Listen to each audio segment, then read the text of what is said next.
The Improvers of Mankind by Friedrich Nietzsche, 1888, from the Twilight of the Idols. 1.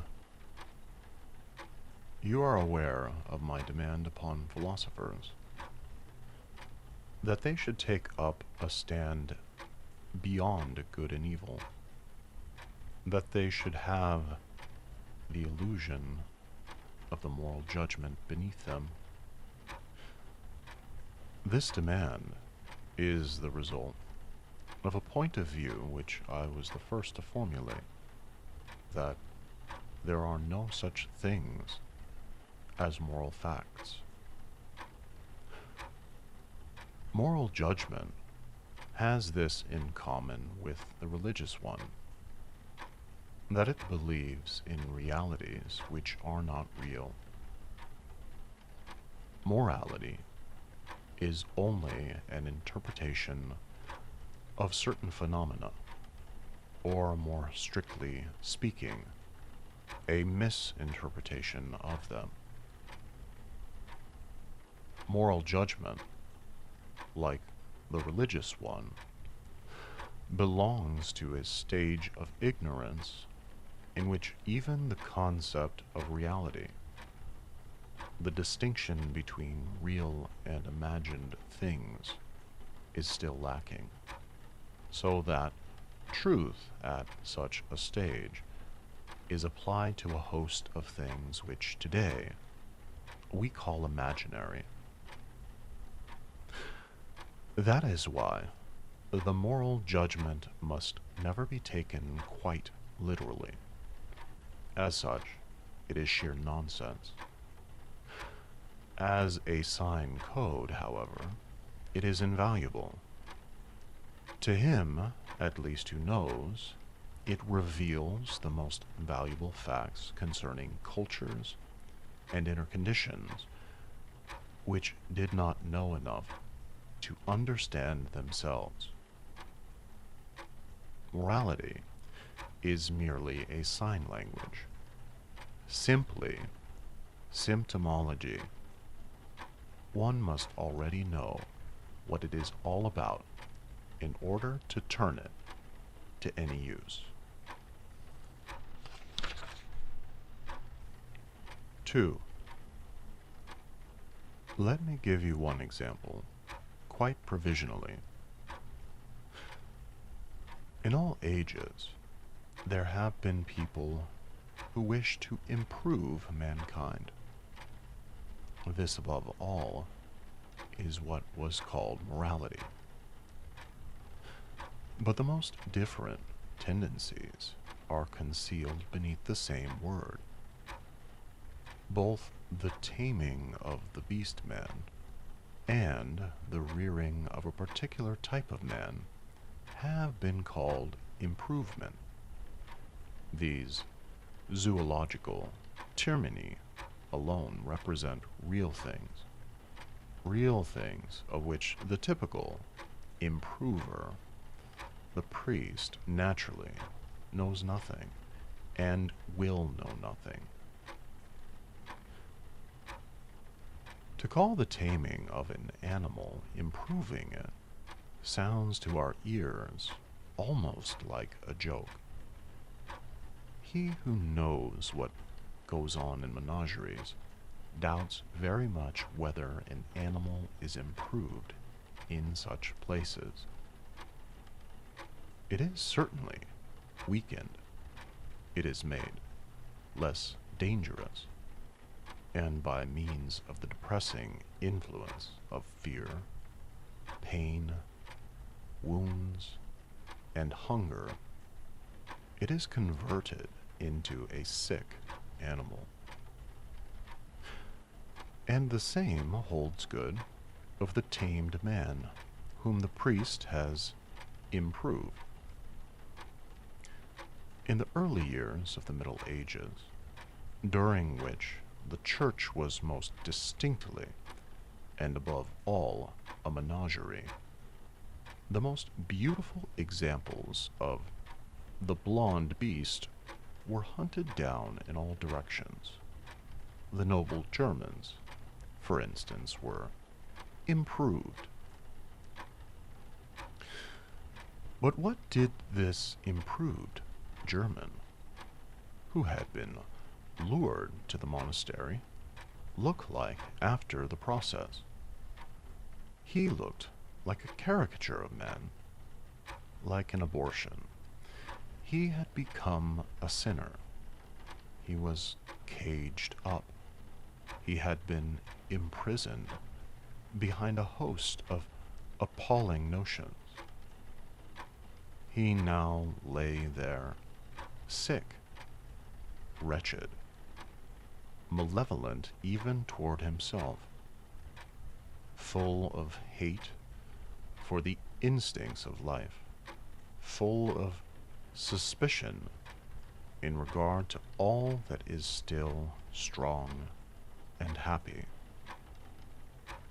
In short, a Christian. In physiological terms, in a fight with an animal, the only way of making it weak may be to make it sick. The Church understood this. It ruined man. It made him weak. But it laid claim to having improved him. 3. Now, let us consider the other case, which is called morality. The case of the rearing of a particular race and species. The most magnificent example of this is offered by Indian morality and is sanctioned religiously as the law of Manu. In this book, the task is set of rearing no less than 4 races at once: a priestly race, a warrior race, a merchant and agricultural race, and finally a race of servants, the Sudras. It is quite obvious that we are no longer in a circus watching tamers of wild animals in this book. To have conceived even the plan of such a breeding scheme presupposes the existence of a man who is 100 times milder and more reasonable than the mere lion tamer. One breathes more freely after stepping out of the Christian atmosphere of hospitals and prisons into this more salubrious, loftier, and more spacious world. What a wretched thing the New Testament is beside Manu. What an evil odor hangs around it. But even this organization found it necessary to be terrible. Not this time in a struggle with the animal man, but with his opposite, the non-caste man, the hodgepodge man, the Chandala. And once again, it had no other means of making him weak and harmless than by making him sick. It was the struggle with the greatest number. Nothing perhaps is more offensive to our feelings than these measures of security on the part of Indian morality. The third edict, for instance, of Andana Sastra 1, which treats of impure vegetables, ordains that the only nourishment that the Chandala should be allowed must consist of garlic and onions, as the Holy Scriptures forbid their being given corn or grain-bearing fruit, water, and fire. The same edict declares that the water which they need must be drawn neither out of rivers, wells, or ponds, but only out of the ditches leading to swamps and out of the holes left by the footprints of animals. They are likewise forbidden to wash either their linen or themselves, since the water which is graciously granted to them must only be used for quenching their thirst. Finally, Sudra women are forbidden to assist Chandala women at their confinements, while Chandala women are also forbidden to assist each other at such times. The results of sanitary regulations of this kind could not fail to make themselves felt. Deadly epidemics and the most ghastly venereal diseases soon appeared, and in consequence of these, again, the law of the knife, that is to say, circumcision, was prescribed for male children and the removal of the small labia from the females.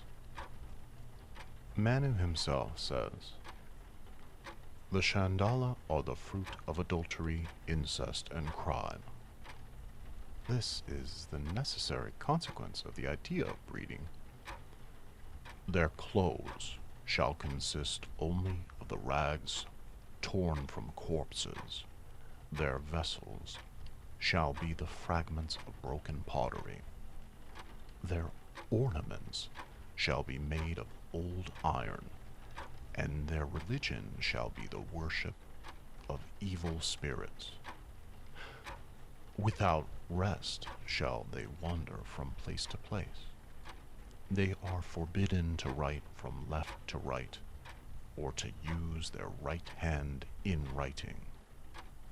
The use of the right hand and writing from left to right are reserved to people of virtue, to people of race. 4. These regulations are instructive enough. We can see in them the absolutely pure and primeval humanity of the errant. We learn that the notion pure blood is the reverse of harmless. On the other hand, it becomes clear among which people the hatred, the Chandala hatred of this humanity, has been immortalized, among which people it has become religion and genius. From this point of view, the Gospels are documents of the highest value, and the Book of Enoch is still more so.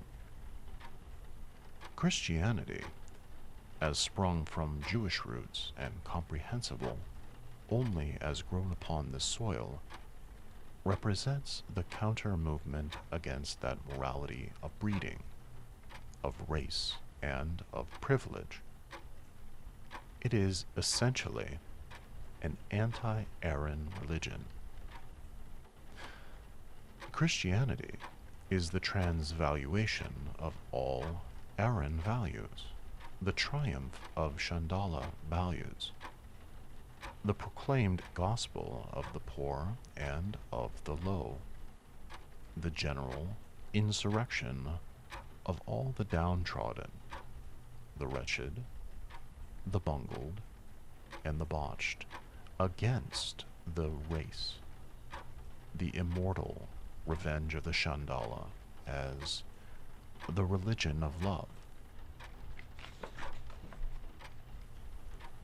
5. The morality of breeding and the morality of taming, in the means which they adopt in order to prevail, are quite worthy of each other. We may lay down as a leading principle that in order to create morality, a man must have the absolute will to immorality. This is the great and strange problem with which I have so long been occupied. The psychology of the improvers of mankind, a small and at bottom perfectly insignificant fact known as the Pia Fraus, first gave me access to this problem. The Pia Fraus, the heirloom of all philosophers and priests who improve mankind.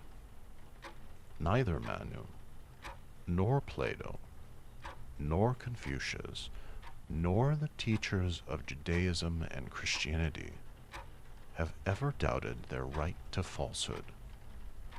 They have never doubted their right to quite a number of other things. To express oneself in a formula, one might say, all means which have been used heretofore with the object of making man moral were through and through immoral.